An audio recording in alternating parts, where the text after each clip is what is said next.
ลองจุดคบดูเอาควันลองดูแล้วถือลังก็พอได้ครับ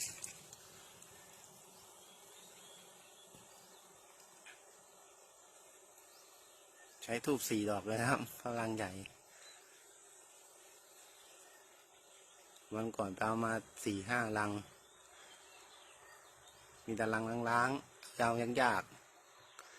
อันนี้ถือว่าลังต่ำเอาง่ายๆดูครับน้ำหวานก็น่าจะโอเคนะครับเริ่มถอดไปแล้ว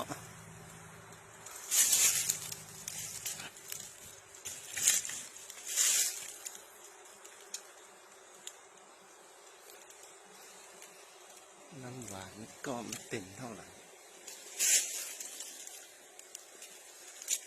มาครับตัด